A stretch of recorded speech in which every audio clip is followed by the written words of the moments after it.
ये पॉइंट पहले उठाते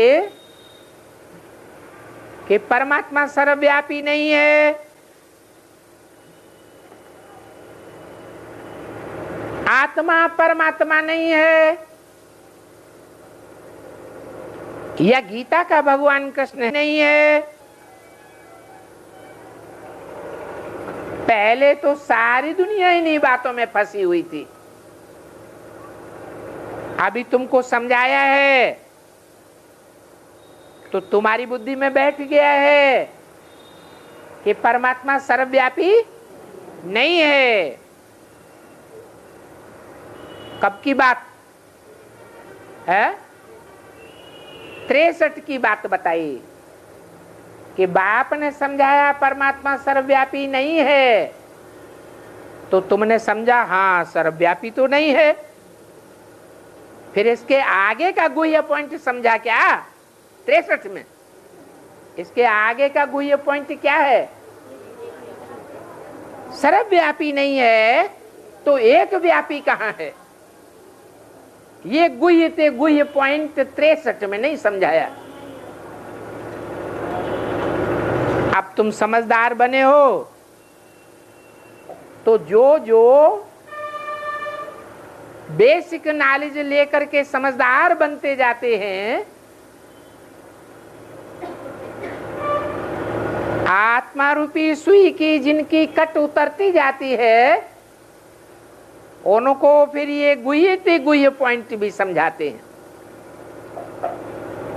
कि परमात्मा सर्वव्यापी नहीं है तो एक व्यापी कहाँ है? कहाँ पार्ट बजाए रहा है?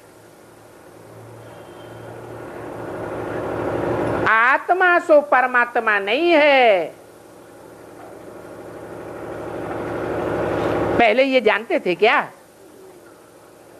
है? नहीं जानते थे। फिर 63 में जब ये मुरली चल रही है तो उस समय बच्चों ने जाना कि नहीं जाना है?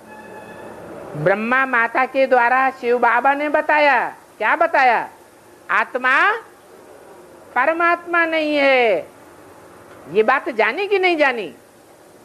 जान ली, जान तो ली, लेकिन इसके अंदर गुह्य मर्म क्या है वो नहीं जाना। इसके अंदर भी गुह्य तरम पॉइंट है। क्या पॉइंट है? अरे है आत्मा परमात्मा नहीं है वो तो जान लिया। नहीं, वो तो पहला पॉइंट हुआ। परमात्मा सर्वव्यापी नहीं है तो कहाँ है? एक व्यापी कहाँ है? वो पहला पॉइंट। ये दूसरा पॉइंट, आत्मा परमात्मा नहीं है, ये बेसिक नॉलेज में बताया गया। कोई भी बेसिक में जो चलते हैं बीकेएस, वो भी जानते हैं क्या? आत्मा परमात्मा नहीं है। परंतु फिर बाप के रूप में बाप जब प्रत्यक्ष होता है तो और गुही गहराई में जाकर के इस पॉइंट को बताते हैं कि आत्मा परमात्मा नहीं है। परंतु भक्ति मार्ग में ये गायन कैसे हो गया कि आत्मा परमात्मा नहीं है? ऐसे हो गया कि हर आत्मा परमात्मा नहीं है, परंतु आत्मा परमात्मा है जरूर, सब नहीं है।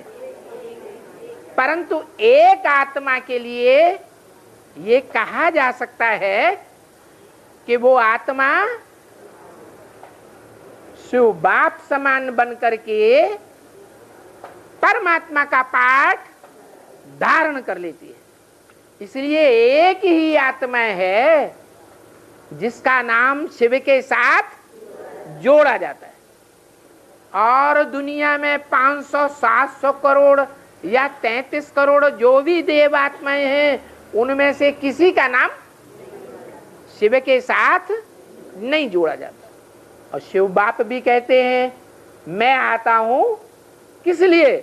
तुम बच्चों को आप समान बनाने के लिए।